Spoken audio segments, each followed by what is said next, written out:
様、見てください。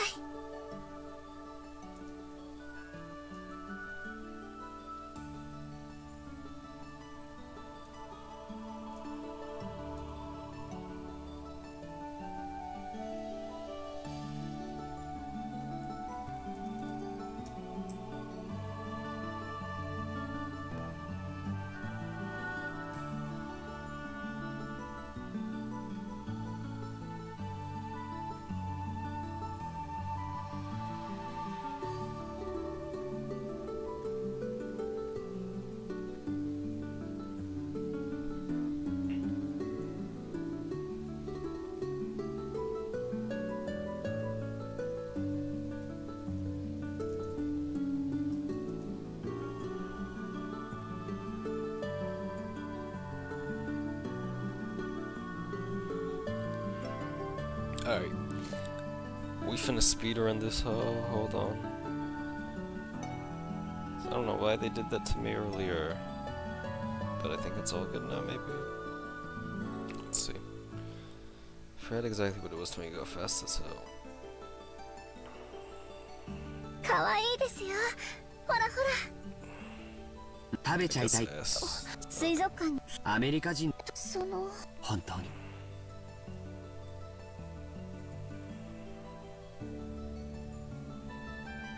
クジラを泳がす。なんでも水槽。これはもう立派な小さな海だね。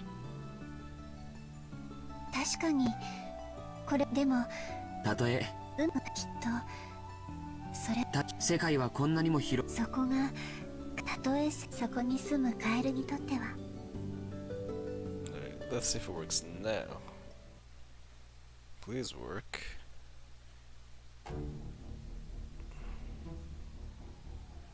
Turnips are golden witch. Golden witch. There we go. Nice. Batra. Uh-oh. Okay, I thought it froze again. Nice. George, Jessica, Maria.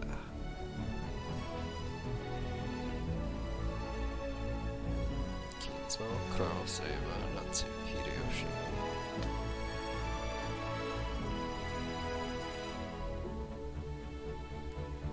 Rudolph, Rosa, Kirie.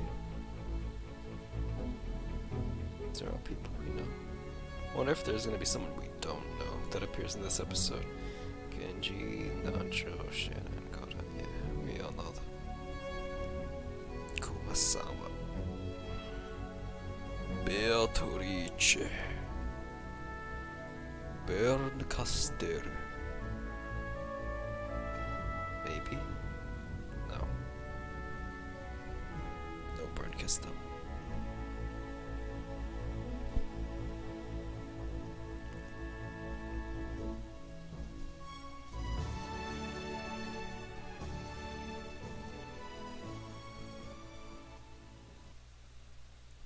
Nice, nice. Very nice, Shija-chan.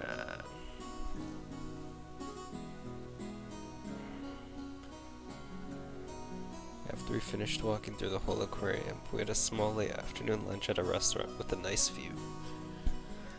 The World Buffet has the power to make any boy's heart leap. I was like that myself once, but with Shannon beside me, this buffet felt different. I couldn't shamefully pile on only the things I liked. I was, how should I put it, worried about my appearance and chose a menu suited for a snob. Toast, salad, and a coffee. If I had been myself, I would have made a pile of oily stuff like yakisoba, mashed potatoes, gratin, and so on. シャノンはそんな程度でお腹が足りるのかい？だとしたら男ってのは本当に燃費の悪い生き物らしいね。別にそういうつもりじゃなくて。On Shannon's first try, there was only tea and salad. Maybe the mere fact that I thought she was a whole plate short proved that I was thinking with a man's stomach. ジョージ様こそそれで足りるんですか？男の方はもう少し召し上がった方が良いかと思います。普段のジョージ様だったらもう少しお昼を召し上がられていると思いますよ。しまった。そうか。シャノンには僕が本家で昼食をとるとき、どれくらい食べてるのかバレてるんだったね。はい。だから今日はお腹の具合でも悪いのかと思いまして。Shannon was kind enough to guess that I wasn't feeling well. Looks like my stupid attempt to show off made her worry. And apparently, my stomach wasn't going to let me show off any longer. いやもう白状するよ。ついついカッコつけちゃってね。女の子と一緒だからって遠慮しちゃって。だと思いました。親族会議でのお昼の食べっぷりから考えて、それではとても足りないと思いましたので、遠慮なさらずにどうぞもう一皿を取りに行ってきてくださいな。ずるいな。僕ばっかり恥ずかしいよ。じゃあシャノンはどうなんだい？普段からこんな小食で後ろ宮家のお勤めがこなせるのかい？ You don't have to be like that, George. Come on, boy. What's going on with you? You can't just say that to her. Shannon fell silent and blushed bright red. Apparently, I wasn't the only one showing off. When I realized that, my embarrassment disappeared completely. なんだ、シャノンもそれじゃ足りないんじゃないか。そうだよそうだよ。普段のランチならもう少し量が多いものをペロリと平らげてたよ。女の子のお腹は魔法でできてるからこれでも平気なんです。ということは僕たちは互いに見えっ張りだったってことになるね。もう遠慮はなしにしないかい？ I smiled to show that I wouldn't make fun of her anymore and rose from my seat. せっかく沖縄まで来たのにゴーヤを食べないのはもったいないからね。ゴーヤの炒め物でも持ってくるよ。シャノンも一緒に行こうよ。ほらほら。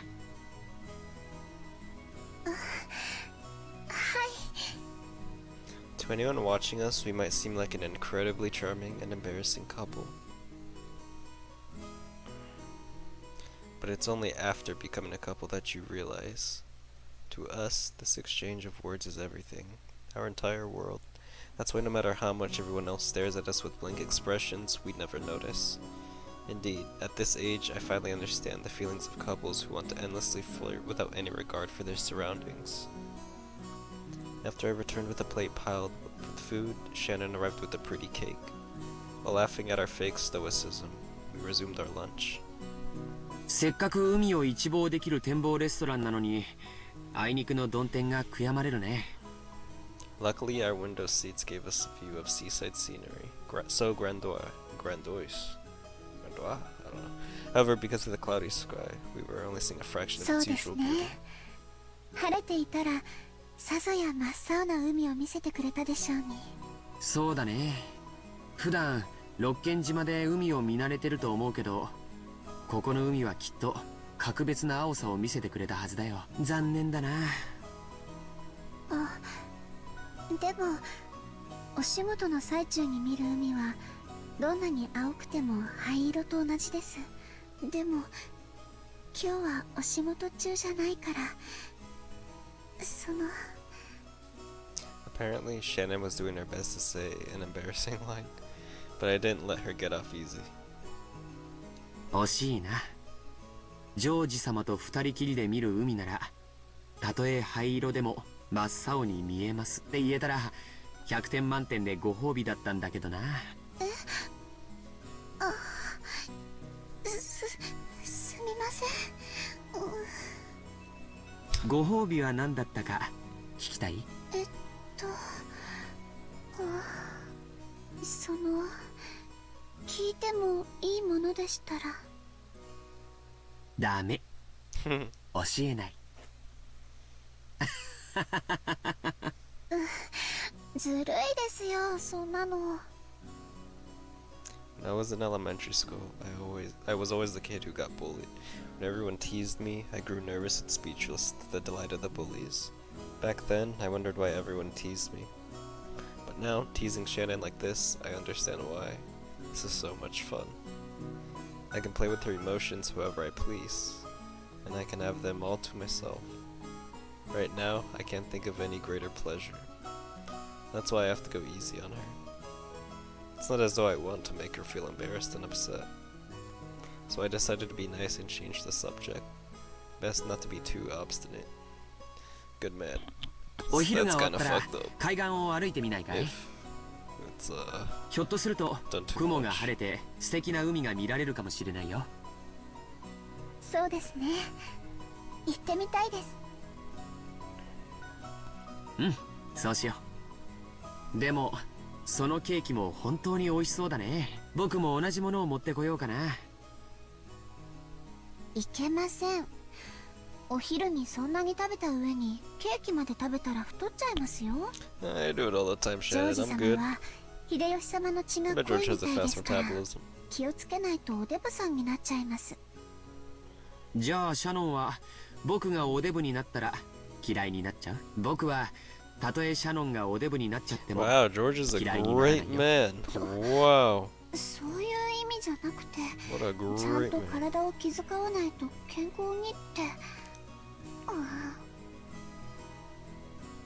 母さんにもよく注意されるよ。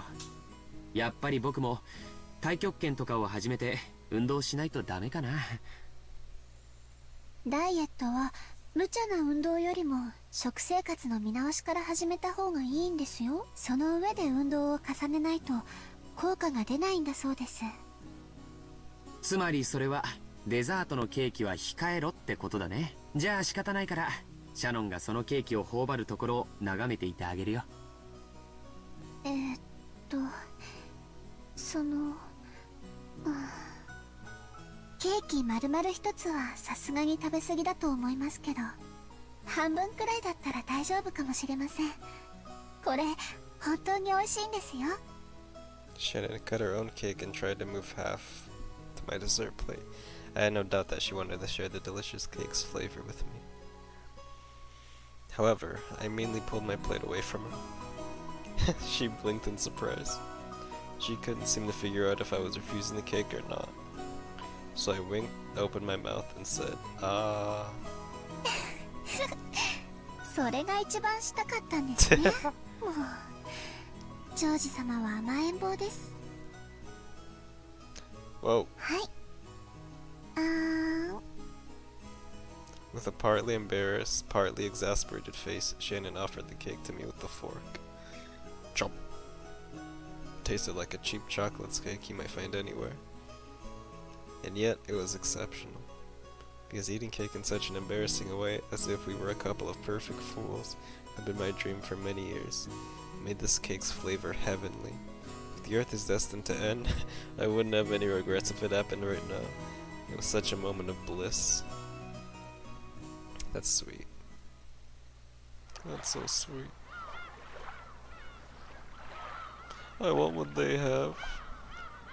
After that, we gathered shells, ran from the waves, and enjoyed each other's company while walking along the beach. In the end, the clouds never parted. However, we both believed that the sea reflected in our eyes was a deep blue. なんだか幸せすぎて怖くなります。たまに言うね。何を怖がることがあるんだい？私、後ろ宮家にお仕えする使用人です。そんな私が後ろ宮家に連なる方とこうしてご一緒してるなんて、その過ぎたことのように思えて。僕もびっくりしてるよ。シャノンちゃんと出会ったのは昨日今日のことじゃない。何年も前から面識もある。でも年に何度もない親族の会合の席で挨拶をするだけ。そんな君とこうして一緒に過ごせる関係になるなんて全然想像できなかったよ。それはシャノンもでしょ？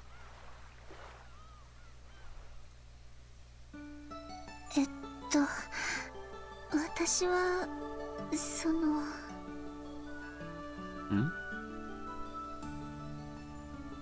想像だけはしてました。いえ、想像というよりは妄想みたいなもので、いつも紳士的で思いやりのあるジョージ様とご縁があったらなって、妄想してただけで。じゃあ僕たちの縁は君のその信じた心のおかげだね。思う力には魔法が宿るんだよ。だからその魔法がきっと僕らを巡り合わせてくれた。そうですね。多分きっ No と way, I just ate an hour ago and I'm already それは hungry. That's 本当に魔 insane. 法だったんだと思います。 Sorry for ruining that, but でもね、 fuck, I'm hungry そんなことは already. ないんだよ。僕の中でも毎年出会うたびに美しく見違えていった君の存在はとても大きくなっていた。そして君にとっての僕も同じものだとしたなら、今日ここに僕らがあることは必然の結果であって魔法や奇跡なんかじゃないのさ。奇跡はあったんです、ジョージ様。 She stopped walking down the beach, gazing out beyond the sea. 奇跡？ Kiseki. 魔法あったんです。 I was bewildered by that slightly mysterious phrase, which I sometimes heard her 魔 use. 法か？はい、魔法です。言っても信じてくれないでしょうから言いません。でも確かにその魔法には私とジョージ様を巡り合わせてくれる奇跡を叶える力がありました。それは何かのおまじ The ないのこと？ golden land, eh? そうですね。そういうものの類かもしれません。一つ違うのはおまじないなんかじゃなく、本当に本当の魔法だったという点です。ふん。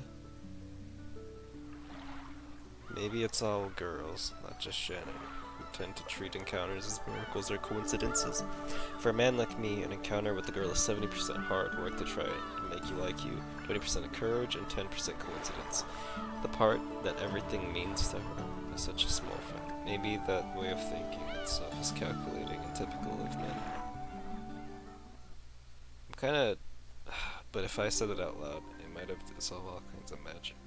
To my mind, there were lots of coincidences, compromises, and expended effort on both sides before we gained the relationship we had today. The culmination of all that, we get to spend this joyful time together. And if she wants to call that magic, I've got no objection to her choice of words. So I'll stand up for that magic. そうだね。同じ運命を100回繰り返したら、僕と君がこういう関係になる結果は一度しか起こらないものだったかもしれないね。互いを意識し合いながらも、僕たちは他人行儀な関係を今も続けていたかもしれない。そんなよその世界の僕らから見れば、今の僕たちはまさに奇跡のような関係に違いないだろうから。そういうのじゃなくて、本当に魔法なんです。男の方にいくら言ってもこういうのは信じてもらえないんでしょうか。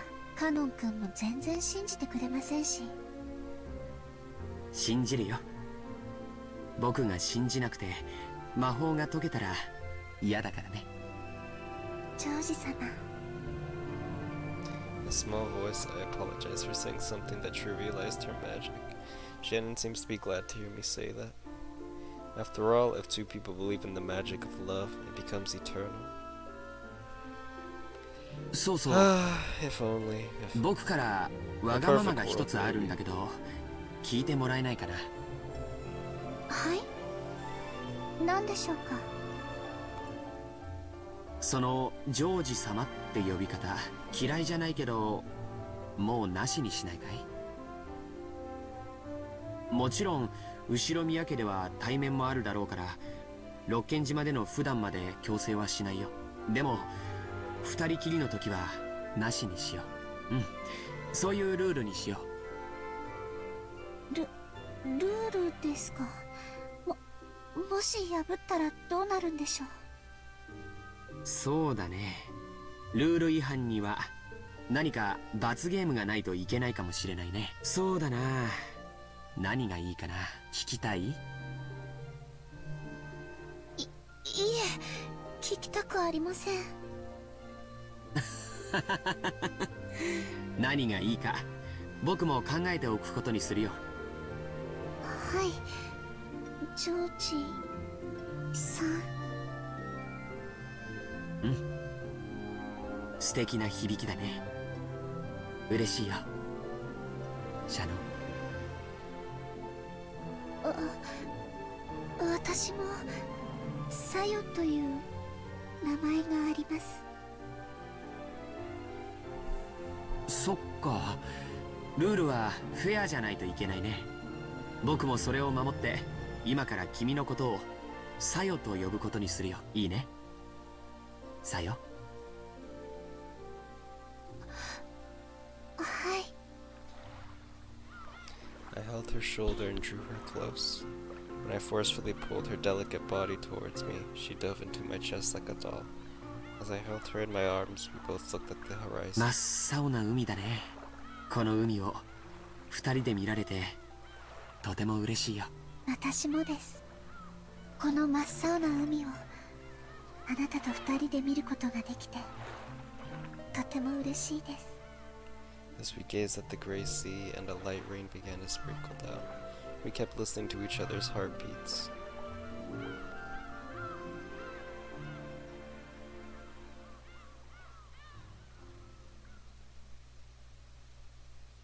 I mean, I know she could hear his, but how could he hear hers unless he was, like, bending down? Oh, okay, this imagery. The sound of waves flows into my ears. No, it's the sound of an enraged sea. My body, bathed in painfully cold splashes, does not allow me to forget. It won't let me forget the memories of the day my old fate was broken and smashed. Once, tomorrows were literally like looking into a mirror. All I ever saw there was the person I already was. Tomorrow was absolutely no different from today. That was my old fate. But then, for the first time, I saw a different fate beyond the mirror. The witch whispers to me. She tempts me to take a bite out of the fruit of knowledge. She torments me, saying I'll be furniture as long as I stay in God's paradise. So I decided to choose the path of knowing love and try to become a person. Those days were like sweet honey. But at the time, I didn't realize that they'd be the start of a new kind of suffering. Okay, Shannon's perspective. I've arrived at a small island on a motorboat I've only just learned how to use. No, this can hardly be called a small island. It's a little more than a rock jutting out of the water. On this rock is a torii and a small shrine. It was probably built to worship the guardian deity of Rokenjima. Even though I don't know exactly what it signifies, I know it has to be something holy. Even in a place like this, I've got to take just one more look around to see if there's anyone who might get mad at me for coming. I see nothing but the stormy ocean, Nijima, looming in the distance, the waves breaking against Rokenjima's steep. Is this George or Shannon? I ready myself. I think this is Shannon. Timidly approach the small shrine and take the mirror that lies there as an offering. The mirror looks old, cloudy, and dirty. That would probably make any normal mirror seem horribly cheap. However, since the mirror has been placed in this small shrine, its appearance seems to give some sort of divine quality to it. Yeah, this is definitely Shannon. There's one thing I can tell. This is no simple mirror. It may seem like an old, battered mirror to a non-believer like myself, but it has a great significance. Is it really okay to break this after being captivated by the honeyed words?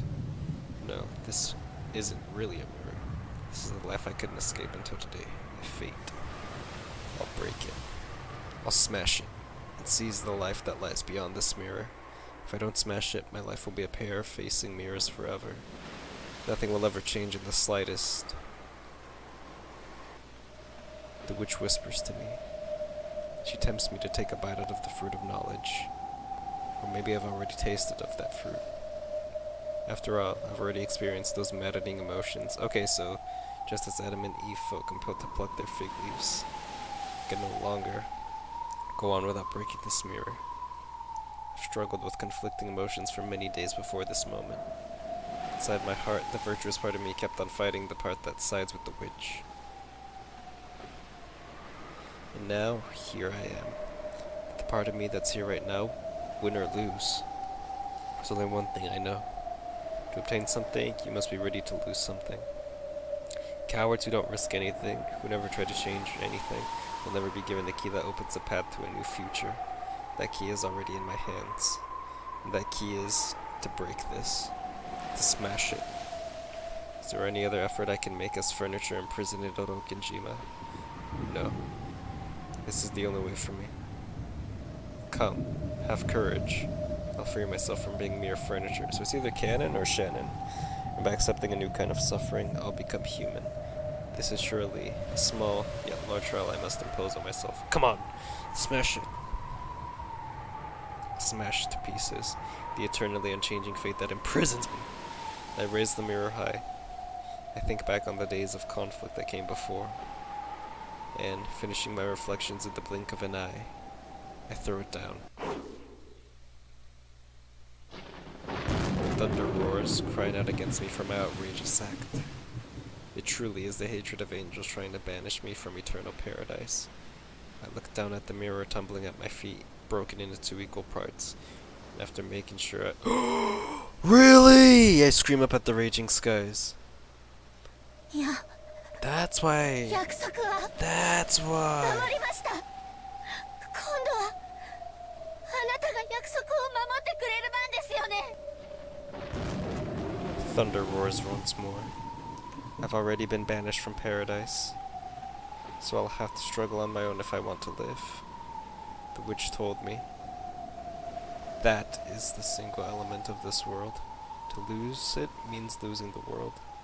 Like how a canteen with a hole in the bottom can't be filled no matter how much water you pump into it.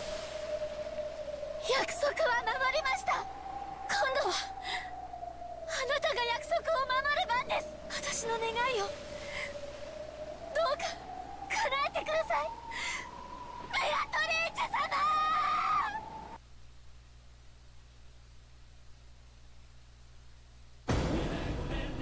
Oh! We're watching the spoiler-free movie again.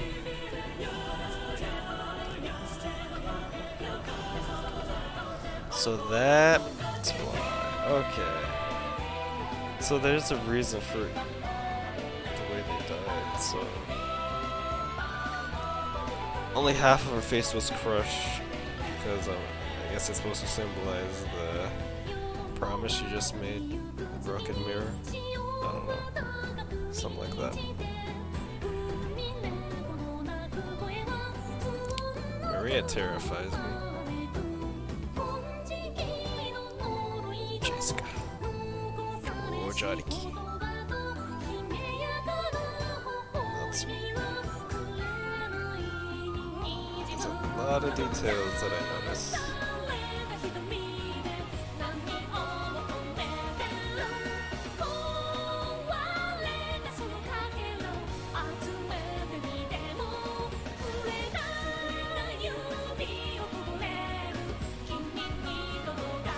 I didn't see Maria this time. Oh, there she is, yeah. I knew Maria was sus at the beginning. Having blood on her face. Welcome to Rokenjima.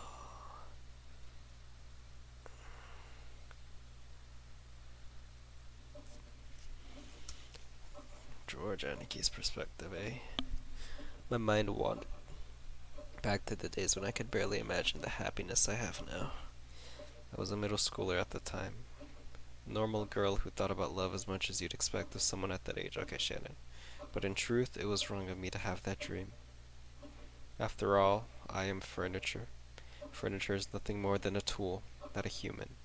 As a person less than human, simply receiving an education was an enormous blessing. So in reality, even thinking about falling in love was more than I deserved. The Ushiromiya family conference was a customary event held every October, but relatives sometimes visited at other times. Of course, they didn't come, they just drank tea. On this day, Ava's family was visiting a head family on Orokinjima. 3 members of Kraus's family and the 3 members of Ava's family had gathered in the parlor, were having a friendly chat about recent events. Genshi had supposedly told Kinzo of Ava's family arrival, but he still hadn't come down. He was probably immersed in his research and couldn't spare the time. This often happened, so the others waited patiently for their fickle father to arrive. ほう、それは頼もしいじゃないか。お父さんのところでたくさん勉強して、早く手助けができるよう頑張りたまえ。ありがとうございます。今は父の紹介でたくさんの人生の先輩方に本当に貴重な勉強をさせていただいています。そのいずれも学校では学べないことばかりです。学校で習うのは国語算数やない。ものを学ぶ姿勢と態度を学ぶんや。その基礎ができてようやく生涯をかけた勉強が始まるんやで。ここをな、勘違いしとるやつは生涯学べん石頭や。国語算数で満点取れても会社じゃ役に立たへん。全くその通りだよ。秀吉さんの教育方針はいつも本当にご立派ですな。ジョージもまだまだ半人前や。それを常に忘れんで勉強に励むんやで。よしなさいよ、あなた。ジョージはいっつも一生懸命頑張ってるわよ。ねえ。本当に立派ね。うちのジェシカにも爪の赤を分けてもらいたいわ。まだテストの結果を根に持ってるのかよ。受験勉強は私なりにやってるってこんな席でまで言うことはねえだろうよ。うせえせ。 Once people started praising George for his diligence, the conversation usually turned to Jessica, who hated studying. Jessica made an openly displeased face, as though she'd known this would happen. やれやれ。ジェシカは勉強と一緒に少しはおしとやかな言葉遣いも学ぶ必要があるんじゃないかね。後ろ宮家の家紋を背負う一人娘がそれではみっともないな。あら、これはこれで魅力的よねえ。時代は変わるのよ。男に食わしてもらうために定宿を装わなくてはならなかった時代はとっくに終わってるんだから。そうそう、やっぱエヴァおばさんは分かってますね。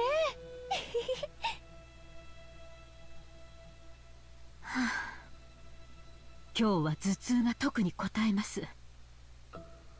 大丈夫ですか？夏日おばさん、顔色が優れないみたいです。ありがとう。大丈夫です。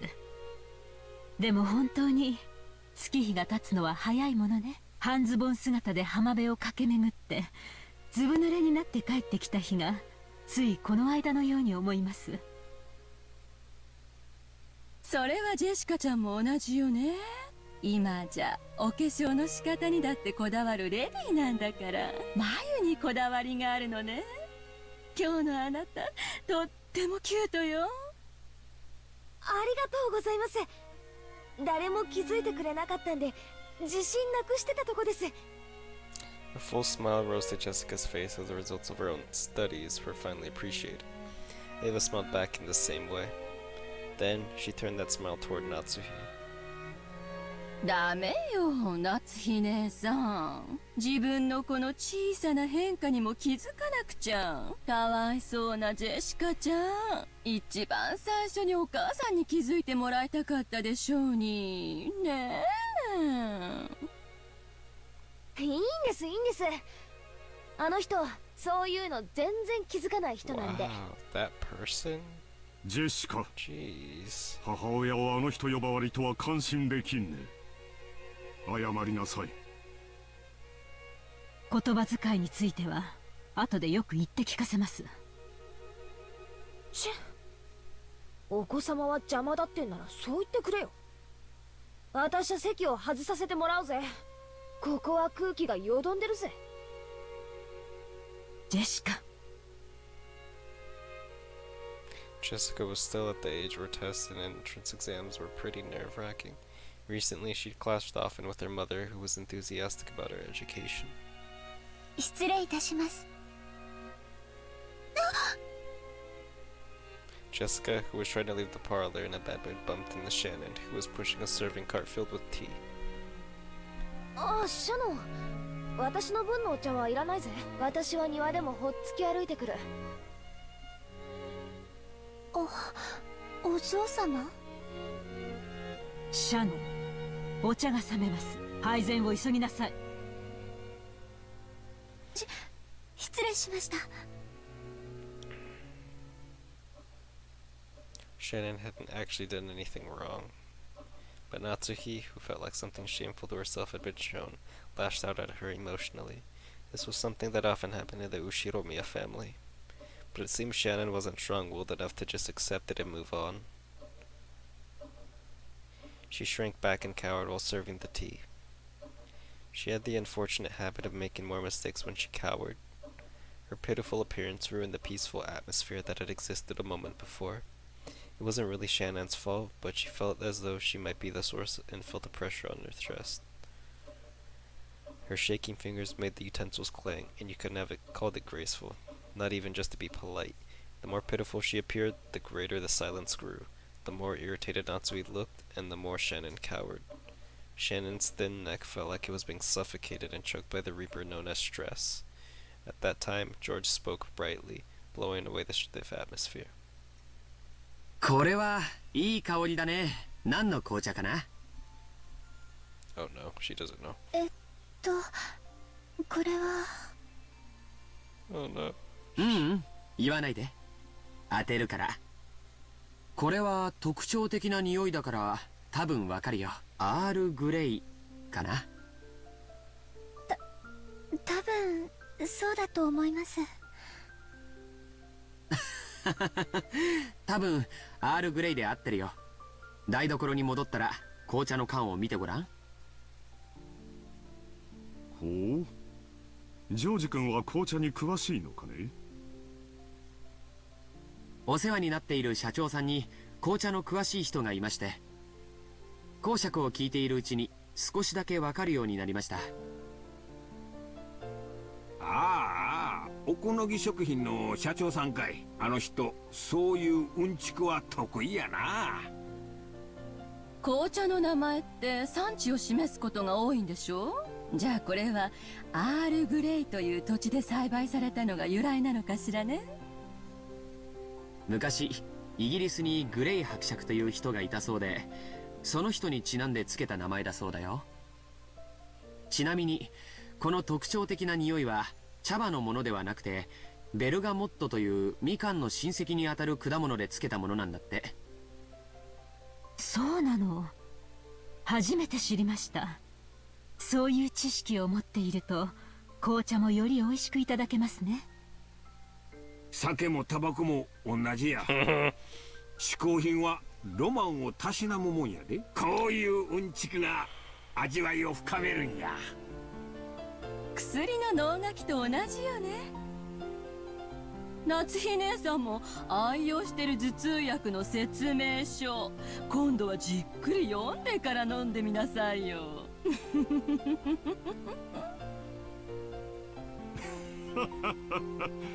それはいい。今夜試してみなさい。ええ、試してみます。シャノちゃん、そのポットを開けてごらん。茶葉の中にベルガモットを乾燥させたものが混じっているのを見つけられるはずだよ。はい、入っています。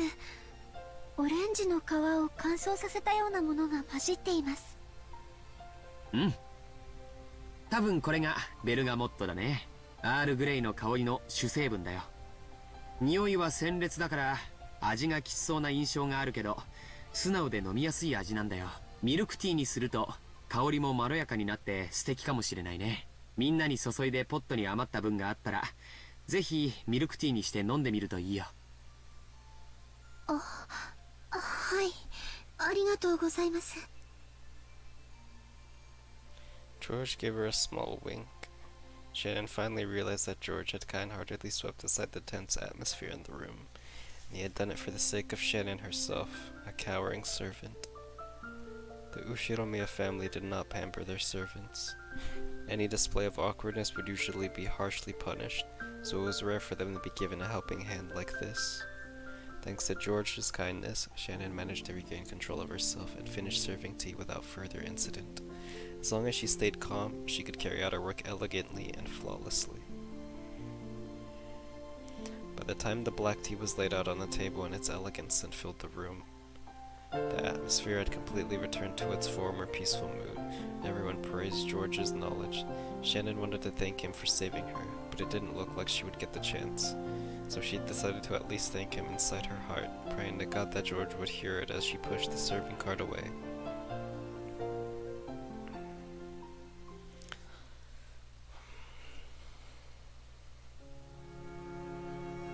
ジョージ兄さんは昔からそういう時には助け舟を出してくれるんだよ。話題をさらりと変えてくれるというかさ。Shannon and Jessica were in the rose garden. Jessica still hadn't returned to the parlor after getting into a fight with her mother and was nonchalantly killing time there. 思い返せば、こういう助けられ方をしたのは今回が初めてじゃない気がします。Whenever I made a careless mistake and George was around, I'm pretty sure he'd always naturally smooth things over and restore harmony. Maybe it wasn't something as direct as picking up a fork that had been dropped, but that was his way of caring. Even servants have their pride. They want to fix their own mistakes by themselves. And if a guest lends them a hand, they'll lose face. そういう空気を読むのが得意なんだろうぜ。ま、ジョージ兄さんの美学なんだろうよ。あの人、妙に気ざったらしいところあるからな。そんなことありません。とっても素敵な方だと思います。ひょっとしてシャノン、ジョージ兄さんに惚れた？ For once, Shannon had disagreed with Jessica in a slightly forceful tone, which immediately caught Jessica's attention. いえ、そういうことはないかと。そういや、ジョージ兄さんってあまり浮いた話を聞いたことないし、あれ？確か家庭的な子がタイプだとか前に聞いたかな。そりゃいいぜ、シャノンぴったりじゃん。私がですか？そんな、私にはそんな資格ありませんし。資格はあるぜ。何年も昔から顔を合わせてて、半ば幼なじみ状態。互いに男女であることを意識しないナチュラルな関係ってのは、一度意識し始めるとトントン拍子らしいぜ。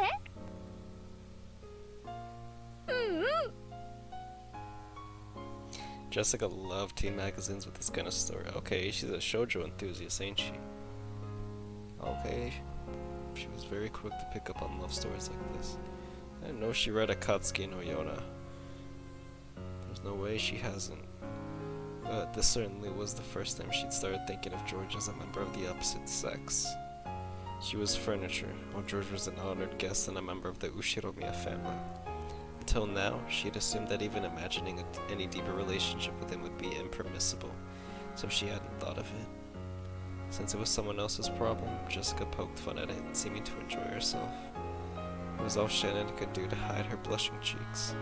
If George were to appear at a time like that, she'd have no chance of keeping her cool. They saw George come out from the entrance hall of the mansion. It looked like he'd seen them as well. He headed over, waving his hand. Shannon had to frantically try and regain her ordinary composure before George reached them.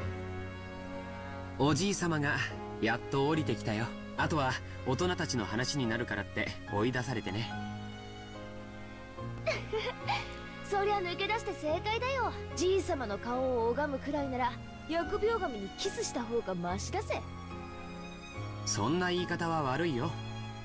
ただおじい様は僕らのことを疫病神だと思っているかもしれないね。何しろ事業用にお金を借りたいという話でやってきたんだから。That's right. This wasn't the customary annual October family conference. Ava's family had visited to apply for a business loan from the head family. Kinzo had vast resources, and he lent those out to his children. Of course, they didn't borrow money because they were living in poverty. How would they expand their businesses with the vast sums they wanted to borrow? How much interest would be attached, and how long would they have to repay it? This wasn't the sort of loan designed for the poor. It was a loan for those who were on the offensive. Kinzo strictly judged whether it would be worth lending out his fortune, and afterwards he strictly oversaw its use. Soro Kojima would sometimes play host to the spectacle, where relatives visited and described their businesses to Kinzo. The To the parents, these meetings burdened them with the strain of having to move a vast amount of money. But to Jessica, who lived on this isolated island called Rokenjima, it was a precious opportunity to meet up with her cousins. So being able to talk with the occasional guest such as George like this immediately cured the bad mood she'd gotten from that fight with her mother. うちも全くケチくせえぜ。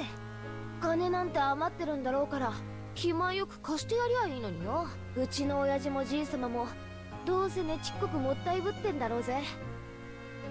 お金を貸すとき慎重になるのは当然のことだよ。もちろんうちの父さんも借り入れた分で事業を拡大し、しっかり返却できるプランを持って訪れてる。あとはプレゼンテーション次第ってところだろうね。本当は脇で見させてもらって勉強したいんだけど、母さんに追い出されちゃったんだよ。ちょっと残念かな。親方様はクラウス様やエヴァ様のことを今でも子供の頃と全く変わらないように叱られるようです。そんな姿を息子のジョージ様にきっと見せたくないのでしょう。 As Shannon hung her head, she thought back on a scene familiar to those who worked in the mansion. Even Kraus, who acted haughtily towards his siblings, was treated like a child by Kinzo. Shannon herself had often seen Kinzo slap Kraus and tell him to sit up straight. It was probably very embarrassing to be coerced like that at his age. Taking care to avoid being present at times like that was one of the important responsibilities held by the servants working there. However, the fact that Shannon had ended up witnessing such a scene meant that she'd messed up at least once in the past. そうだろうね。それを察して姿を消すのも子供の務めかな。それにしても今年もこの庭園の花は本当に素敵だね。 George stretched as he said that, and he smoothly changed the subject away from doubt, which was a little gloomy. This time Shannon noticed it too. This person, George, can sensitively figure out the situation and always change the subject to something harmonious out of kindness. It was so smooth that Shannon hadn't noticed it until today. Today, Shannon really had to admire the way George did that. Of the boys close to Shannon's age that she'd known, nearly all had been classmates during their period of mandatory education. But they'd all been young, and none had possessed the composure George had. Mere moments ago, he'd just been another house guest, but right now, she couldn't help but think of him as something more. However, such thoughts were mere distractions from her work as a servant. Shannon tried to chase them away with a small shake of her head. どうしたんだよ。いえ、何でもありません。お茶のご用意をしましょうか。先ほどのアールグレイを改めてご用意します。紅茶の名前覚えてくれたんだね。嬉しいよ。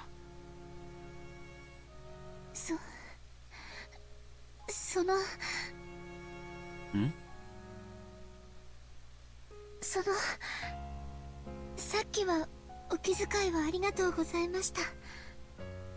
Shannon was finally able to put her gratitude into words. If he wrote it out, it wouldn't be very long. But Shannon had needed a little spark of courage to say it out loud. But George played dumb. 何のことだい？お礼を言われるような覚えはないけど。He seemed to be playing the gentleman in his own way, letting her know he wasn't doing it out of a desire for gratitude. George's response seemed to be more or less exactly what Jessica had predicted. She couldn't help but burst out laughing. なあ、こういうところ気ざったらしいだろ。いえ、そんなことは。 Jessica poked fun at Shannon as the latter remained silent, red-faced. George didn't know the details, but he naturally joined in, laughing the same way. The three of them lazily walked around the garden, catching up on recent events. George, as the oldest cousin, talked about his life experiences. Jessica talked about recent life on the Rokenjima, and Shannon talked about her recent work. They kept going on about these trivial things. Even when Shannon heard the others talk about deeply interesting things, she never felt any particular interest in the actual content of their stories. She was nothing more than a servant, and she had no intention of delving into her master's lives. She simply wanted them to enjoy their time speaking with her. would only pretend to listen to intently and nod at the right moments. But for some reason, the things George talked about today seemed to catch her interest powerfully. Even things she'd normally ignore felt like they contained a trace of kindness behind the words.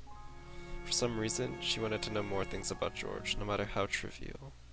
So, she stared fixedly at him. She thought that as far as looks went, this Uushiromiya George was probably about average and didn't stick out in any particular way.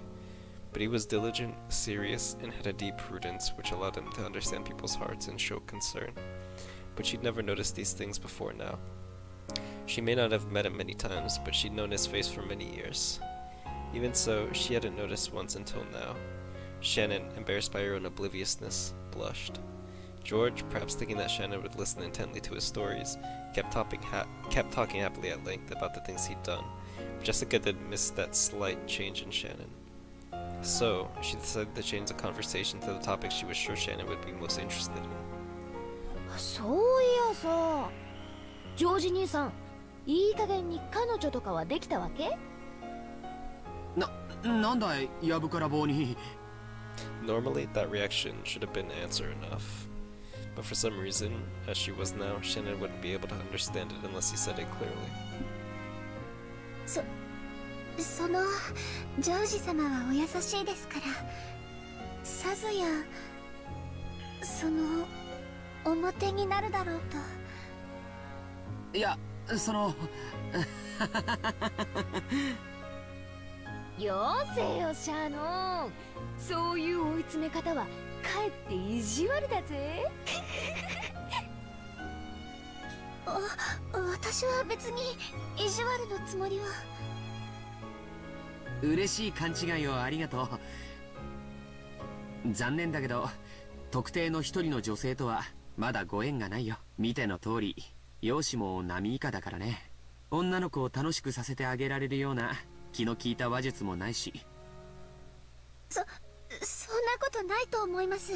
それに男性の魅力は容姿では測れないところで決まるんじゃないかと思います。だからそのジョージ様はとても魅力的な男性じゃないかと思います。Shannon was being uncharacteristically perfect. I can't speak for sure right now. George seemed fairly pleased to hear someone applaud his charm like this, but he was just a little surprised at the sudden praise. Jessica, now sure her guess was spot on, appeared to be barely holding back laughter. ありがとう、シャノンちゃん。僕に魅力を感じてくれるような寛大な女性に早く巡り会いたいね。True, same. きっと巡り会えると思います。ジョージ様の本当の魅力に気づいている女性はきっといえ、大勢いらっしゃると思いますよ。She probably wanted to say that there was at least one girl very close to him. Shannon avoided saying that much, drawing a final line as a servant. そうかな。さすがに照れるね。He had probably never been praised this heavily by a girl before. George's face just turned bright as well. I can't speak at all. As well as Jordan, Jessica giggled sadistically. ジョージ兄さんもやがては素敵なパートナーと出会うだろうけどさ、今のままじゃきっと上手にパートナーをエスコートできないと思うぜ。勤勉でいらっしゃるようだけど、そっちのお勉強はからっきしみたいだしよ。悪かったね。その勉強はこれから少しずつしていくよ。相手もいないのにどうやって？恋愛映画でも見る？それとも秀吉おじさんに習う？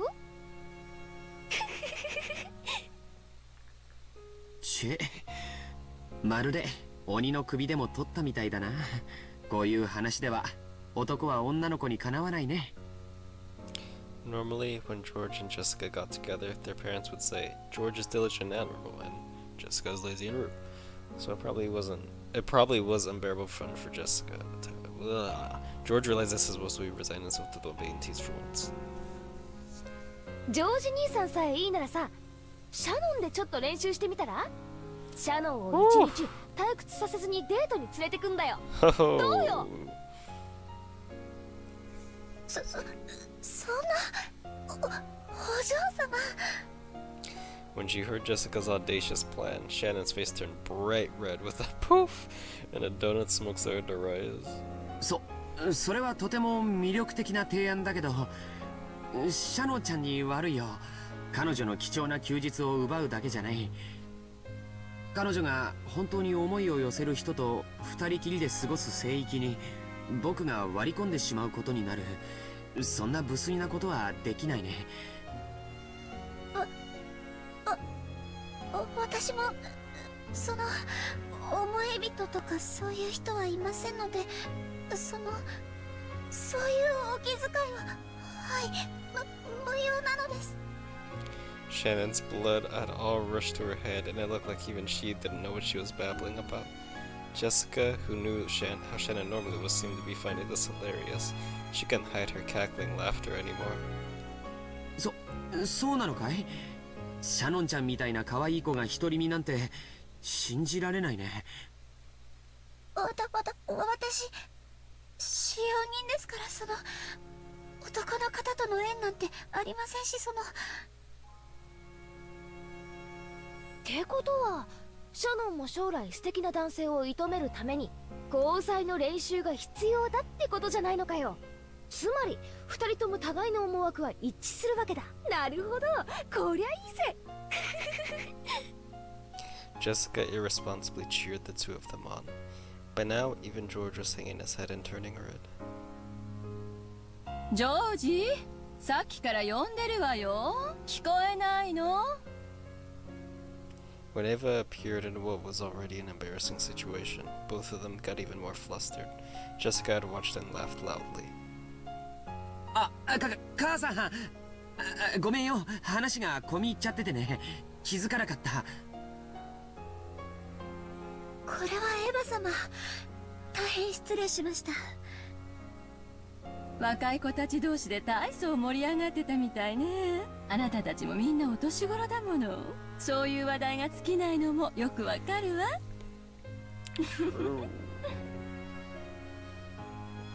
嫌ですね。 People エヴ are ァおばさんだって fucking まだまだお若いじゃないですか。 wild rabid 秀吉 animals. おじさんとの馴れ初めを聞かせてくださいよ。Kind of disgusting あら too. そんなの言えるわけないわよ。 There's nothing pure in this world anymore. 本当にみんな若いんだから。それで何、母さん、用があって声をかけたんじゃないの？お父さんたちの話が終わったわ。おじい様にあなたの話をするからいらっしゃい。僕の話？何の話かな？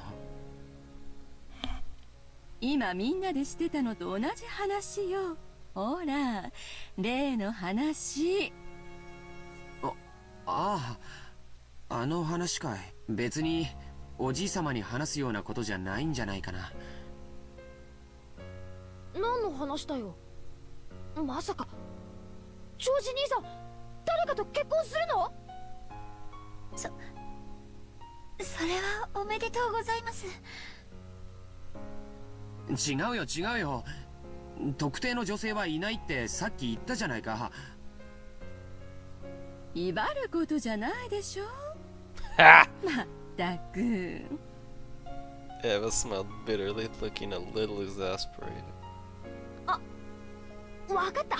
ジョージ兄さんあれでしょ。お見合いだ。 Oh, wow.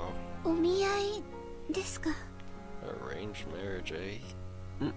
まあね。Surely, as a man, George wanted to find a partner by himself and bring her home with him. So it seemed he thought it a bit pathetic to meet his partner, but for the first time in a marriage meeting arranged by his parents. お見合いというのはもっと年齢が成熟してからするものじゃないのかな。僕はまだ一人前になったって自覚すらないというのに。 Same.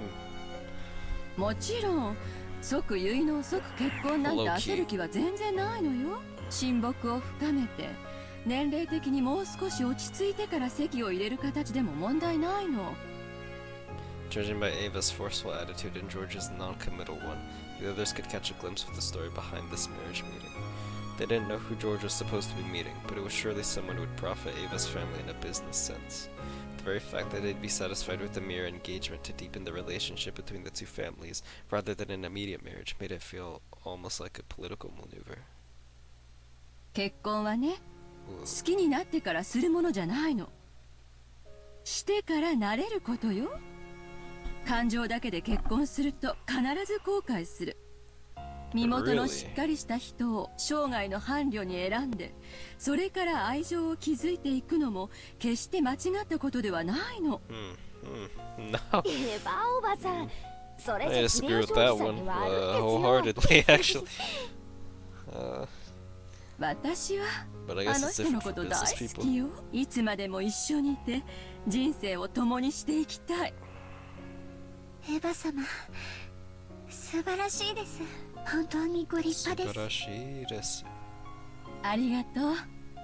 でもその気持ちは二人で夫婦をしていくうちに育んだものよ。そして今の私たちより未来の私たちの方がもっともっと仲良しだと信じてる。私は夫婦はそういうものがいいと思ってるの。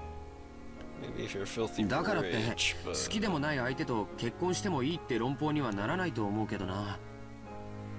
だからって好きな相手なら誰と結婚してもいいという論法にはならないわ。結婚は一瞬。でもその後の夫婦生活はずっとずっと長いの。だから一時の感情に任せず慎重に相手を探すべきなの。そしてそれは人生経験の未熟なあなたよりお母さんたちの方がうまくやれるとは思わない？それはそうかもしれないけど。あなたは私の自慢の一人息子よ。どこへ出しても恥ずかしくないくらい立派に成長してくれたわ。バトラ君は席を抜け、あなたが今やお父様の血を引く唯一の男孫。あなたにふさわしい相手は慎重に選ばなくてはならない。 man, I miss Butler already. Is everyone related to the Ushiro But that didn't mean she pampered. She had been strict with him and had raised him to a wonderful boy who wouldn't betray her expectations. That was why she treasured him so. あなたの相手は決して母さんたちの損得で決めてなんかいないわ。あなたにふさわしい本当に素晴らしい女性に母さんが合わせてあげる。今はあなたの中にある青臭い若さがそれを疎むかもしれない。でもこれだけは母さんの言うことを聞きなさい。私があなたのためを思わなかったことが一度でもある？それはないけど。今はそれで結構よ。さあ行きましょう。お父様を待たせてるわよ。急いで屋敷に行きなさい。じゃあごめんね二人とも。また後で。 George bowed their tooth, and after bowing once more to Shannon, he dashed off to the mansion. じゃあおばさんも行くわね。 That 楽 was しい wise of 話を Shannon, 打ち切っちゃってごめんねジェシカちゃん。 So I'm pretty sure that first scene 気に was しないでください。 the wish George made じゃあ in シャノ that ン、 route in the first 私たち episode. は行こうぜ。 Well, assuming these two episodes like, are parallel with one another. 大丈夫よ。 But if Shannon's like ジ the ェシカちゃ main んだって person we're きっ following, とそのうち Maybe 素 things 敵 will な turn 出 out 会いがあるわよ。 different. ジェシカちゃんにふさわしい素敵な方がね。 'cause I don't know. 私と同程度ってことは Kind of curious to see how this will end 成 up. 績の悪い男かな。なんだかうぜえぜ。もちろんシャノンちゃんにもね、あなたにふさわしい素敵な男性がきっと現れるわよ。 More than suitable. Extraordinary man. ありがとうございます。 Man, George is exceptional. As Ava giggled and smiled, she approached Shannon's ear with the hand over her mouth, as though she was trying to tell her a secret. Oh god. 使用人風情のあなたにぴったりの相手がきっと見つかるわよ。義務教育に行かせてもらった恩も忘れて身の程を知りなさい。そんなつもりは。私。ジョージはお父様の血を引く孫の中では嫡男に当たるのよ。ひょっとしたら未来の後宮家を背負うことになるかもしれない人。その期待に応えるためにたくさんの勉強を重ねて素晴らしい大学に入り、素晴らしい成績を残しているわ。そんなジョージと無資格無教養な使用人風情が釣り合うと本気でお思い。 Those malicious words all poured into Shannon's ear without spilling a drop. To Shannon, it was like cold water being poured in there. 私は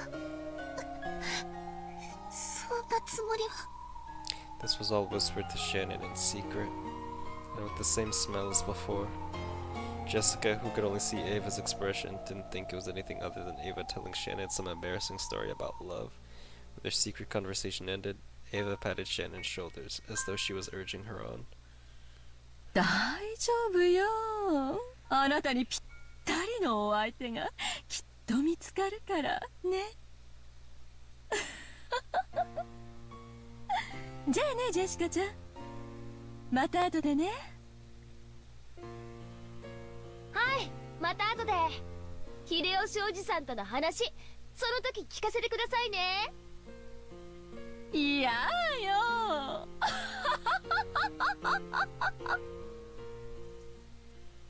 Ava laughed loudly and headed back to the entrance hall.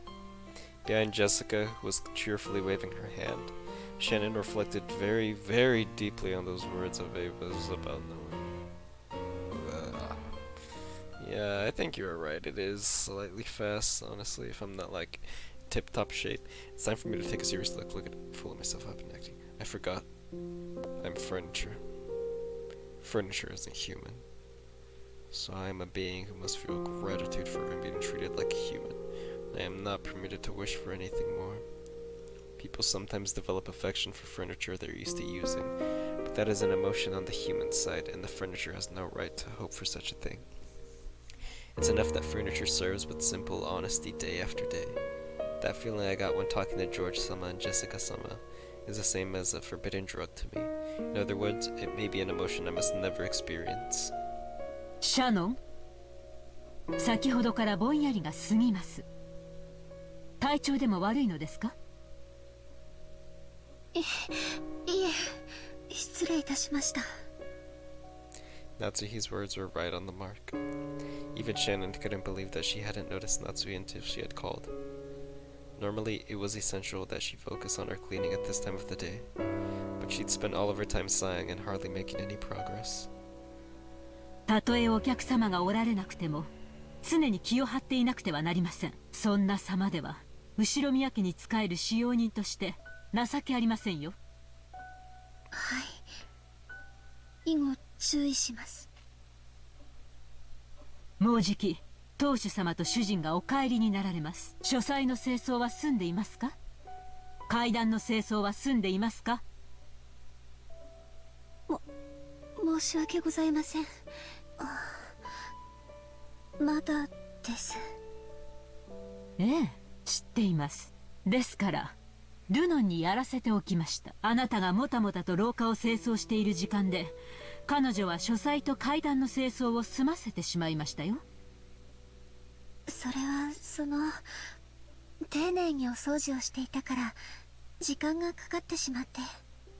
Shannon was simple and honest, so she would always carry out her tasks seriously and properly, without any omissions, so she was always slow with her work. In contrast, Lunan cleverly avoided doing extra work whenever it was possible, so she could complete her jobs with a result that looked almost the same to an outsider, but in a much shorter time. In other words, she was a shrewd employee.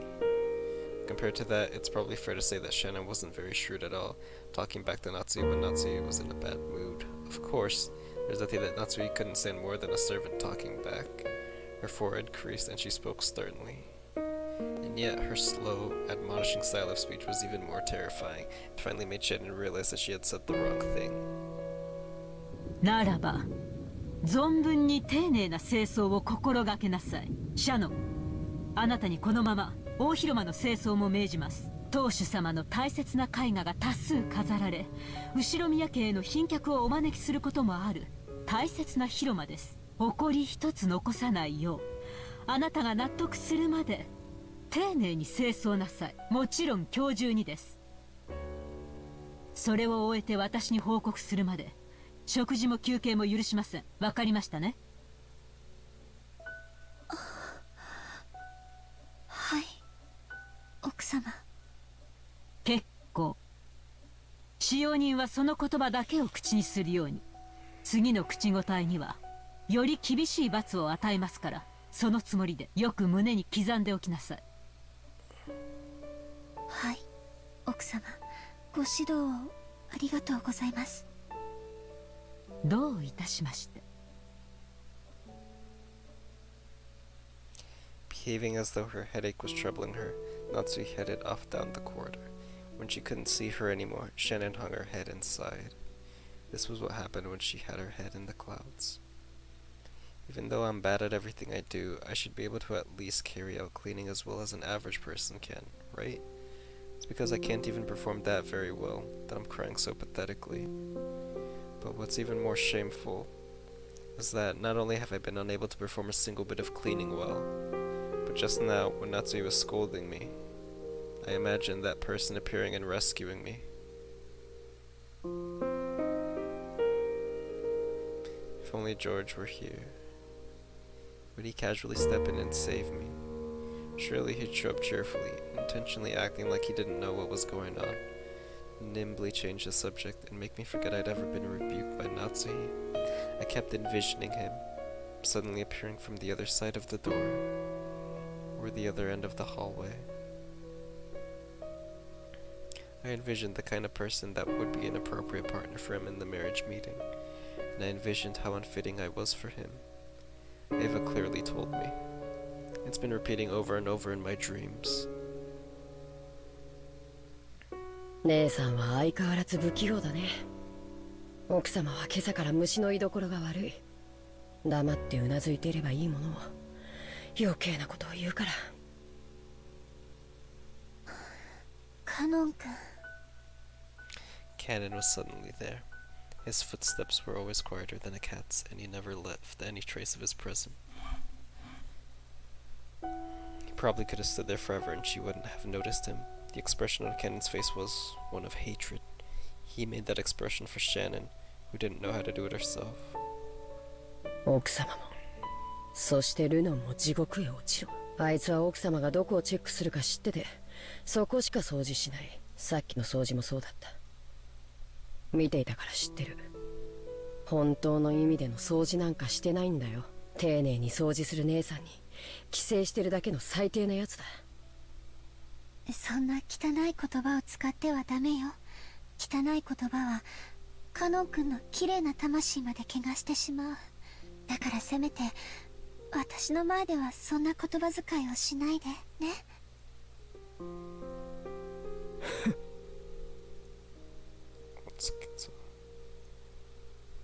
It was a reaction that hid his true feelings, which was very like Cannon, but I was a little happy. He was getting mad for my sake. 大広間の掃除は大変だよ。僕も手伝う。ありがとう。でも奥様に命じられたのは私だから大丈夫。カノン君にも自分のお仕事があるんでしょ。汚らわしい仕事だよ。僕の魂なんてとっくに汚れてる。 Cannon then hung his head and bit his lower lip. 手伝ってくれるという言葉だけで私は十分。カノン君も自分の仕事に戻らないとあなたまで罰を受けることになっちゃう。そしたら私は悲しい。 Shannon knew Cannon's character well. Sometimes he didn't think enough about himself. If I don't refuse forcefully, he'll help me even if it means neglecting his own job. Cannon was a little sad that his goodwill had been rejected, but he realized that what he was doing would only get her hurt more in the end, and he gave her a single small sigh. わかったよ。姉さんも頑張って。頑張って。それに私にも責任はあるから。姉さんには責任なんて何もないよ。あるの。だからもう言って。Canon-kun's face showed that he was still not completely accepted it. He still hadn't completely accepted it. Even though Canon-kun came to give me words of comfort when I was down, even so, I was dejected again because it wasn't him. That in itself was a sin. It went far beyond any dream the likes of me could be permitted to see. I don't know my place.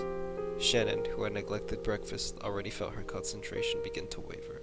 But if she didn't finish up cleaning the reception hall, she would have received Natsui's permission to eat. That cruel Natsui had surely told the kitchen something to that effect. I have to respectfully receive Madam's punishment. That's right. My position in the world is furniture. I've been intoxicated by a dream that's beyond me.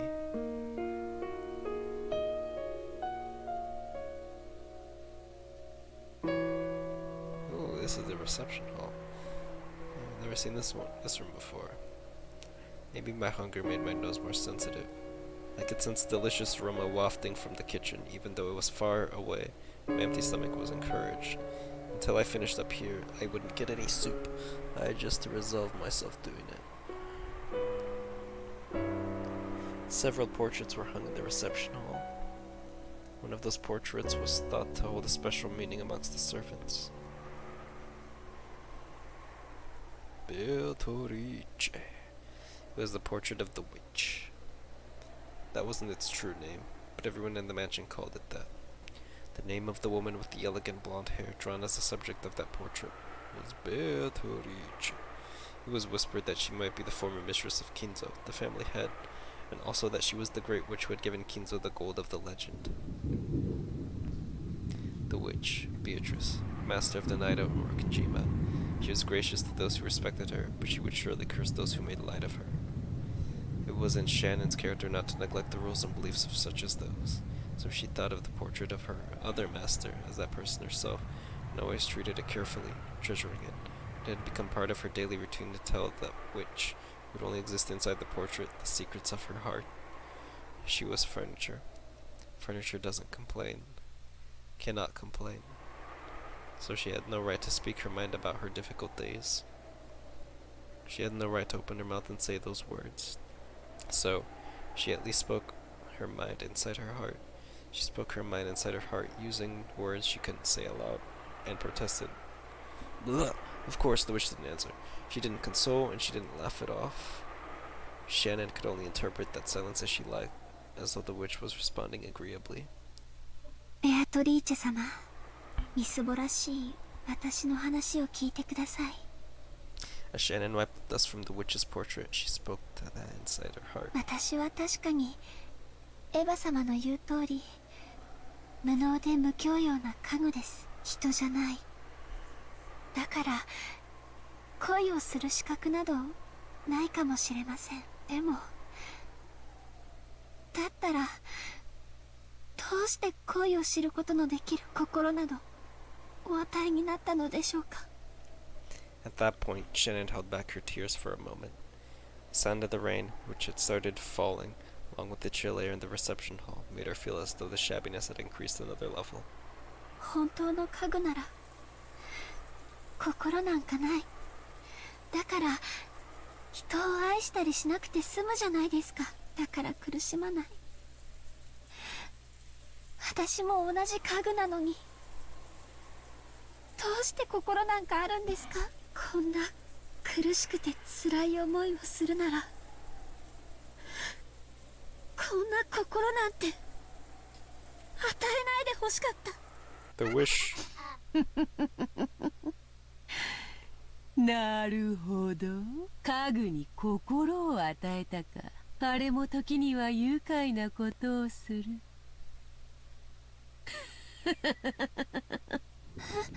Oh! The witch that never answered or laughed, answered, and laughed. Was it my imagination? Was I hearing things? No, that's wrong.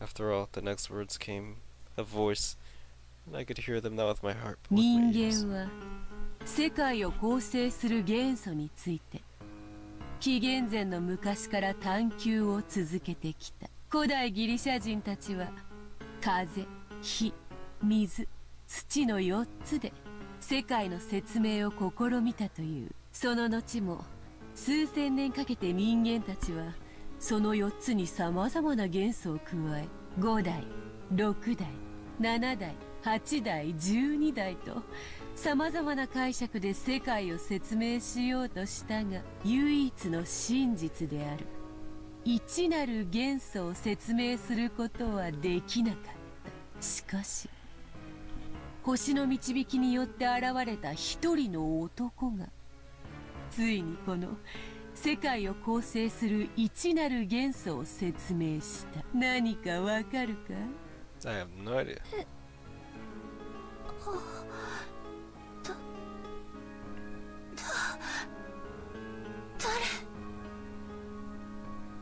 Shannon fearfully turned around.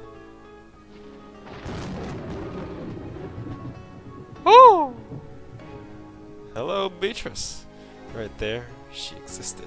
Not as an illusion, but as a reality. The contrast made by the lightning made it clear that this was no mere daydream. それは Love. Hi. I knew it. I don't want to say it, but I knew. The witch of the portrait elegantly held a golden pipe to her mouth and giggled.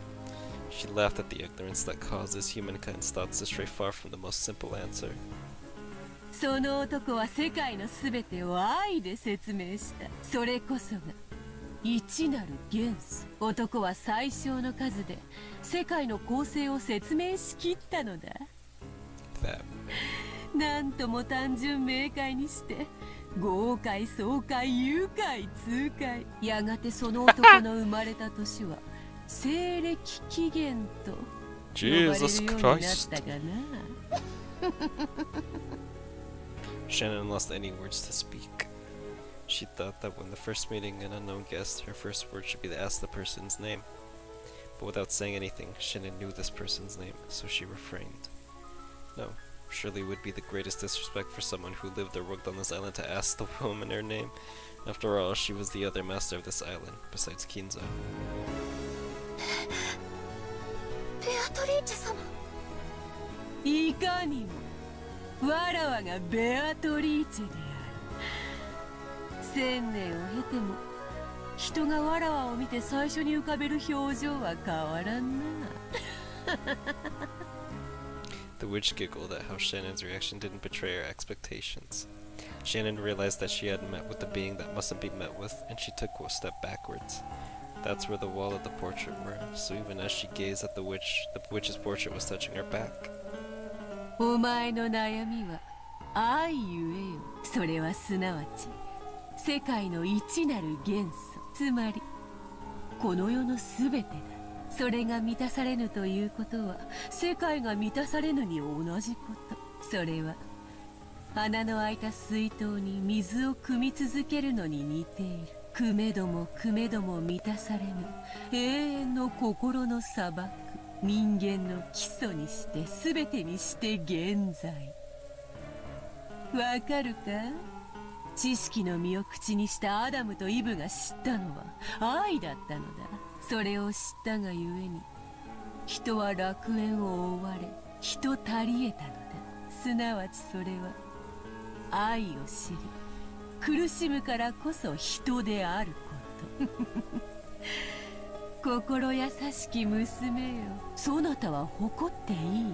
それを知った今、そなたはもはや家具にあらず、そなたは今こそ人間なのだ。我が名にかけてそれを認めようぞ。 Nice, I love this.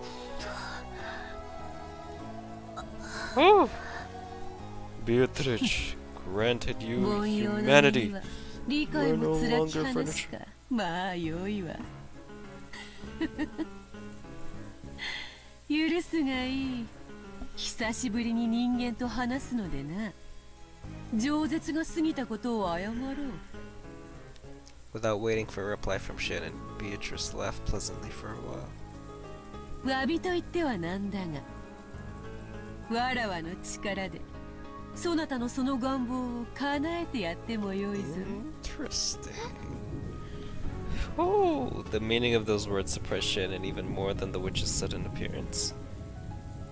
そなたを思い人と添い遂げさせてやってもよいと言っている。本来ならばそれに見合うだけの対価を要求するところだがわらわは機嫌が良い。それにそなたはわらわへの礼を欠かさず今日までよく尽くした。それへの褒美としてやってもよい。本当ですか？ Normally, Shannon would have been shocked and struck dumb by this seemingly impossible guest. However, almost as though she was already under the witch's spell, Shannon responded. わらわの魔法にかかれば思い人と結ばれるように取り計らうなど造作もない。 Yes, of course. Shannon almost said that without thinking, but held back her last bit of common sense. After all, this is a witch. Sinister being. The witch Beatrice is clearly trying to slip in through the cracks in my heart and take me prisoner. That sort of temptation, which so many fairy tale pictures warned me about when I was young, is right in front of me now. イフもまた敬いの一つよ。心地よくはあるがこれでは拉致が開かぬな。わらわは確かにそなたらが意味嫌う魔女像から離れはせぬ。だがわらわは敬う者には好意を返す。それは人間も同じであろう。そのように身構えられて好意を返せる人間もまたおらぬと思うがな。 True. 失礼しました。そんなつもりは。 Shannon eventually realized how rude she was acting toward this guest, and she finally digested the words that had been spoken to her a short while ago. You are no longer furniture. Now, you are human. As she reflected upon those words, Shannon felt as though the witch understood all her worries. さっきのその褒美の話って何ですか？お前がその心を虜にする男と結ばれるように取り計らってもいいと言っている。わらわの肖像画を日々丹念に磨いてくれたことへの礼とでも思うがよい。安心せよ。対価は求めぬ。わらわは気前がよい。だがな、対価は求めぬが頼みがある。 Look, here it comes. Part of Shannon's heart sent her a warning. This is what all those scary picture books she'd read when she was little had warned her about. この島のすぐ近くの海に岩が覗き、そこに小さな鳥居と祠が設けてあるのを知っているか？ Shannon immediately remembered it. When you reached Rokenjima by boat, there was a torii and a shrine and a reef that was too small to be called even an island. Pretty sure Kumasawa-san told me its history, but I can't remember it well. Traveling Shugenja, a kind of holy man, had built and prayed there or something. ええ、知っていますが、それが何か？魔に通じぬものに一から説明はせぬ。早い話がだな。あれには参っておるのだ。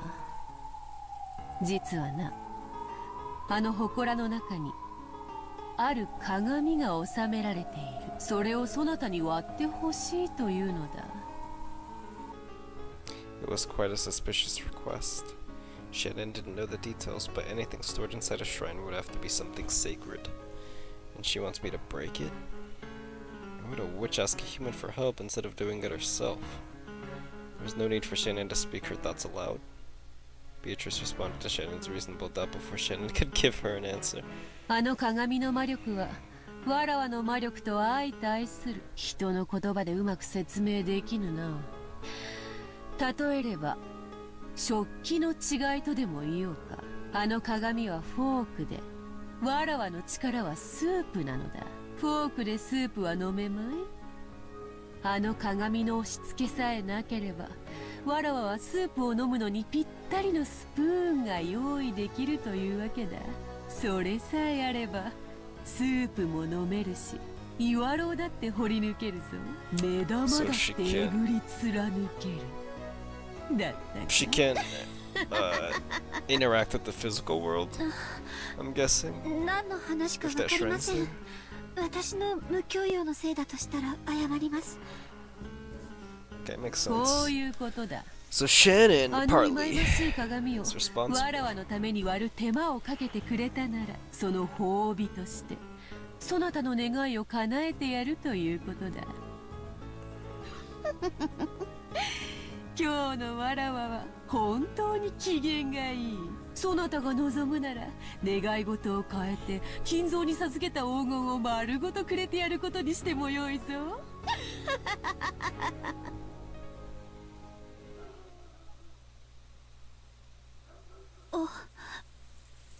お断りします。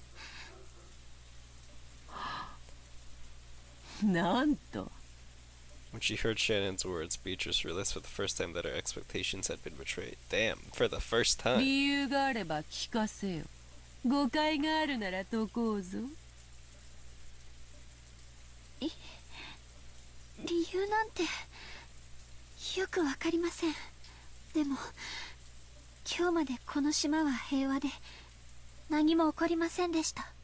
なら鏡を割らなくても今日までと同じ平和がこれからも続いていく Beatrice は is ずで gonna す。 sweet talk her way to Shannon. なるほどなるほど。それはもっともだな。そなたの言う通りだ。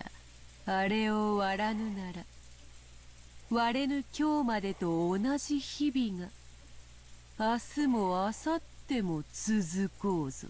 わらわが絶対の保証をしようではないか。ベアトリーチェの名にかけて言う。割れぬ今日までと同じ日々が明日も明後日も続こうぞ。それは永久に。 Really? 永遠に。 Shannon felt overwhelmed by an eerie illusion. The mirror probably existed for the purpose of restraining the witch. So if Shannon broke it, the person who stood to gain was supposedly the witch herself. And yet Shannon felt somehow that she had to do it for her own sake. It felt like some premise had been switched around. わらわはあくまでも褒美としてそなたに思いを成就する機会を与えたに過ぎぬ。割ろうが割るまいがそなたの自由だ。割ればわらわはそなたの願いを叶える。割らねば今日までの明日が永遠に続く。そなたの願いは永遠に叶うことはない。わかるか？何を言っているか。 Interesting.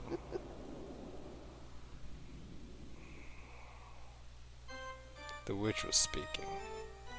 She was pressing Shannon, saying she must break the mirror if she ever wanted to be united with George. It was a declaration that Shannon's feelings would never be brought to fruition unless she broke it. やめてください。そんなの聞きたくない。そなたを苦しめたかったわけではないのだがな。まあいい。愛に苦しさを感じるも人間の醍醐味よ。その感情を存分に楽しむがよい。だが我が力を借りたいと願ったならいつでもあの鏡を割るがよい。そして我が名を叫び呼び覚ますがよい。わらわは必ず約束を守るだろう。これならば文句はあるまい。そなたに今すぐの決断を迫るわけではない。気楽であろう。 Was it really such an easy thing to do? No, it certainly was not. To Shannon, who was burning with infatuation and worried by love, being tempted constantly and eternally with the way out was truly a cruel trial. この約束に期限は設けぬが、願いを叶える魔法には期限がある。その期限はわらわが決めるのではない。そなたの思い人が自ら決める。意味がわかるか？わかりません。そなたの思い人が愛のちぎりを結ぶべき相手を決めた時がその起源となる。わらわは魔女だが鬼ではない。互いを愛し合う二人を引き裂く魔法は持ち合わせていないのでな。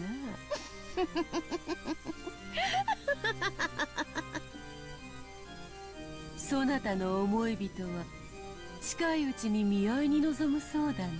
そなたは世界で一番その男のことを思っているかもしれん。だが世界で一番ふさわしいとは限らんぞ。わらわは見合いの相手を知っている。その娘は世界で一番後宮ジョージにふさわしい。良い学校を出て良い成績を残し、落ち着きがあって思慮深い。お前より美しく、お前より聡明で、お前よりふさわしい。お前のような無知無能無教養の娘がどうしてふさわしかろうか。お前が一番知っている。お前が一番ふさわしくない。お前と後宮ジョージが結ばれるなど想像するだけでも罪深い。愚かしいことよ。愚かしい愚かしい、身の程を知れい。義務教育に行かせてもらった恩も忘れて身の程を知りなさい。ジョージはお父様の血を引く孫の中では嫡男にあたるのよ。ひょっとしたら未来の後宮家を背負うことになるかもしれない人。その期待に応えるためにたくさんの勉強を重ねて素晴らしい大学に入り素晴らしい成績を残しているわ。そんなジョージと無能無資格無教養な使用人風情が釣り合うと本気でお思い？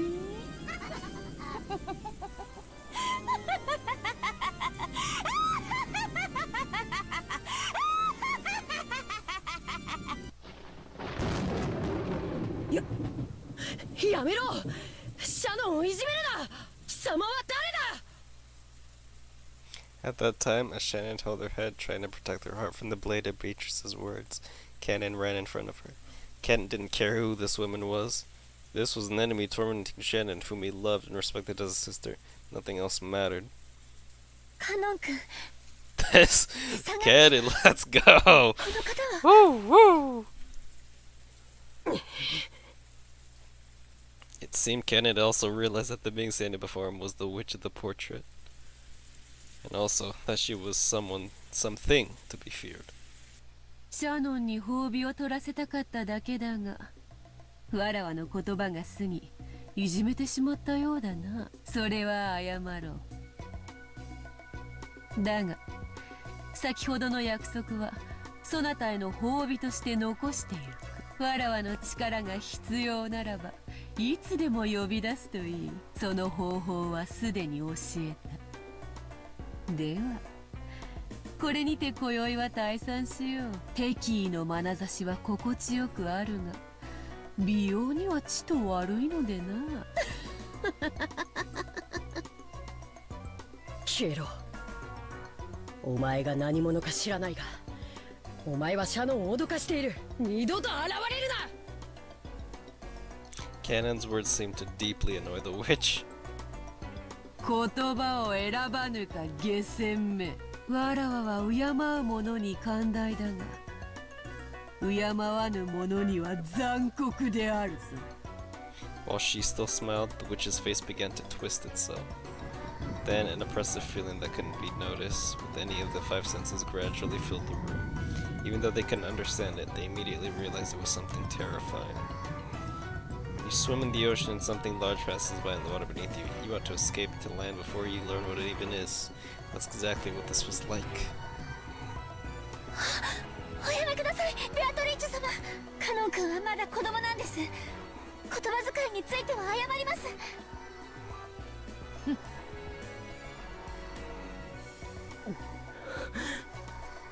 Cannon placed his body between the witch and Shannon. There was a tense sweat on his forehead.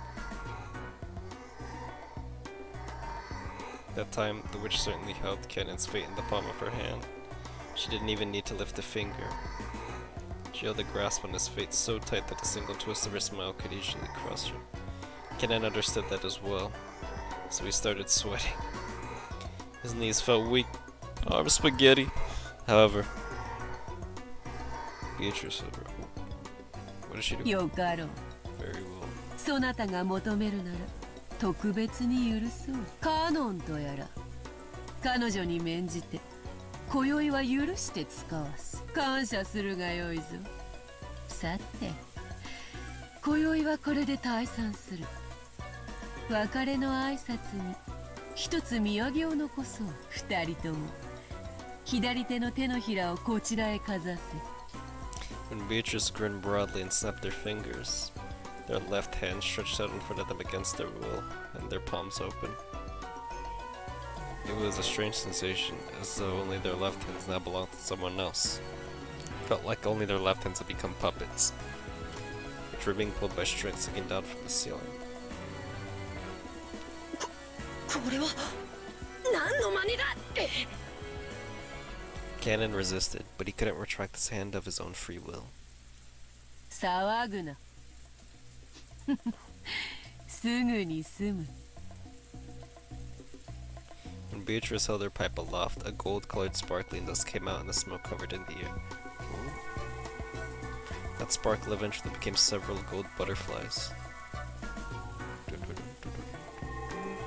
Beautiful butterflies danced freely throughout the reception hall, forming a fantastical and beautiful world, and two of those butterflies alighted to the palms of Shannon and Canon's hands. There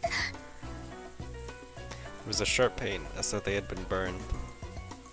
When two of them tried to examine their palms and that hold on their bodies which had been there a second ago had gone without a trace. あざ、これは。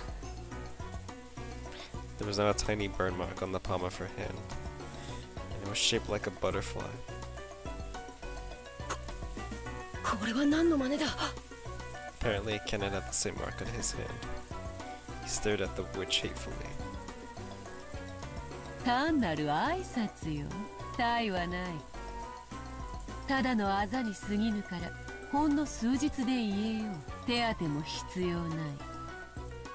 それは、わらわが確かに今日ここにあり、そなたと約束を交わしたことを明日に忘れさせぬための印だ。わらわとの出会いは刺激が強い。翌朝にわらわとの出会いを夢か幻と思い込み、忘れようとする人間も時にはいるのでな。ゆっくり考えるがいいぞ、シャン。そしてゆっくりと休 Yes, む。 ma'am. 明日の朝日に我が印を見て改めて考えてみるがいいだろう。わらわは何も強要せぬ。そなたが自らの意志で自由に未来を決めるがいい。もっとも欲する者の対価がその程度で済むとはな。悲恋をテーマに戯曲を書き上げた偉人たちが悔しがるぞ。This itself is a play. それでは Think about it. 縁があったらまた会おう。久しぶりの会話は実に楽しかったぞ。さらばだ、カグども。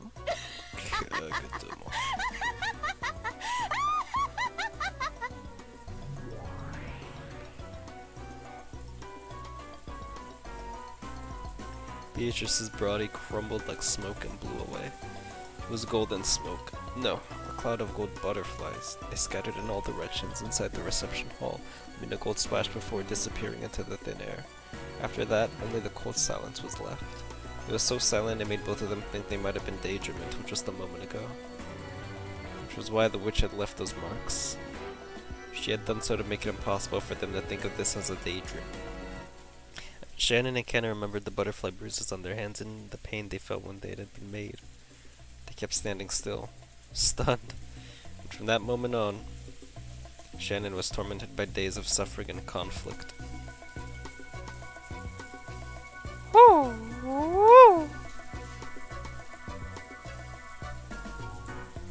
Part 1 of episode 2 done? Maybe?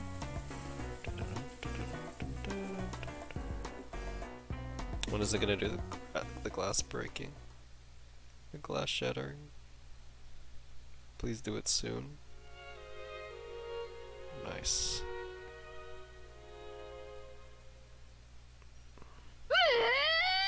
What? Let me save it, please. Wait. Can I not save it? What's going on? Okay, there we go. Oh! I know exactly who this is. Write it down too. Because you should have seen a previous stream. Berncaster.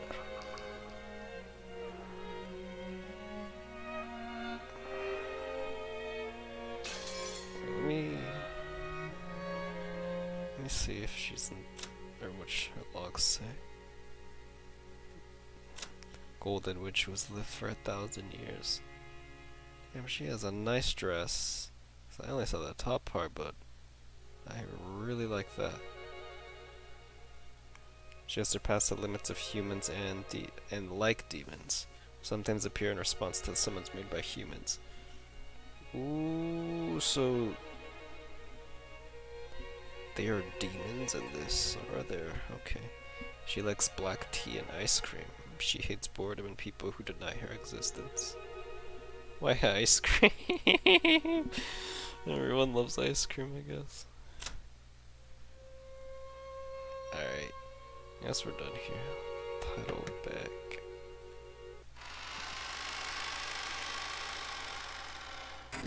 Well, that was a good stream. I wonder how long that was. We shall